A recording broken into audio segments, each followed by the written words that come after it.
This is Donald Trump behind bulletproof glass in Wisconsin, only days after his running mate said that school shootings were just a, quote, fact of life. And Donald Trump said a lot of insane stuff throughout the speech, but he may have honestly broken a record for most glitches in one speech, because every single time he opened his mouth, he either skipped syllables or slurred his way through sentences entirely. I also want to highlight Donald Trump's fear-mongering tactics that are on full display throughout the speech. I'm not even kidding. There is a point where he says that immigrants are coming for you. Transgender people are coming for you. Marxist Democrats are coming for you. He's so desperate to claw his way back up, and we have a lot to break down with little time to waste. So all that I ask is that you leave a like on the video below and subscribe to the Adam Mockler channel. In this first video, Donald Trump genuinely says the words, "Poor Russia." It started again. The Justice Department said, Russia may be involved in our elections again. You see that, Mr. Congressman? Great congressman from Texas. You see that? Russia. It's Russia. And you know, the whole world laughed at him this time. 2.5 years, not a phone call made to Russia, not anything to do with Russia, except stopping their pipeline and lots of other things that these people approved. And they said just the other day, the Attorney General, we are looking at Russia. And I said, oh, no, it's Russia, Russia, Russia all over again.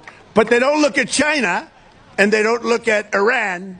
They look at Russia. Okay, a few things annoy me with this. Number one, Donald Trump is willing to latch on to any conspiracy theory possible, whether it's about elections or court cases or AI crowds or Kamala Harris using notes. Donald Trump is the king of latching on to conspiracy theories and boosting them to MAGA, but all of a sudden, when the conspiracy theory is that Russia is meddling in our elections, which they have every incentive to do as one of our biggest competitors on the global stage, probably the biggest competitor other than China, then all of a sudden, that is a crazy conspiracy theory that the radical Democrats made up. It is so convenient for him that he can make any conspiracy theory up that he wants, but then when Russia actually genuinely interferes with elections, all MAGA supporters are like, no, that's a stretch. I don't think that would actually happen. Also, just notice how Trump talks about fellow Americans like they're his mortal enemies. Vladimir Putin doesn't even need to divide the US when he has Donald Trump doing it for him. And finally, I want to replay the first second of this clip. Listen to how much he glitches. Like, I can't even understand what he's saying. It started again. The Justice Department. So in this next clip, I want to show you a series of clips where Donald Trump's fear-mongering tactics are on full display.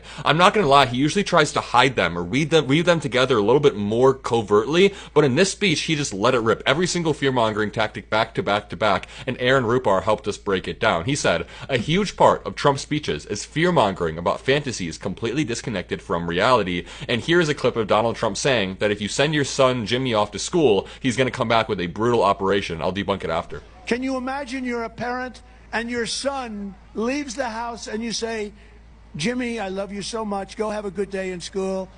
And your son comes back with a brutal operation. Can you even imagine this? What the hell is wrong with our country?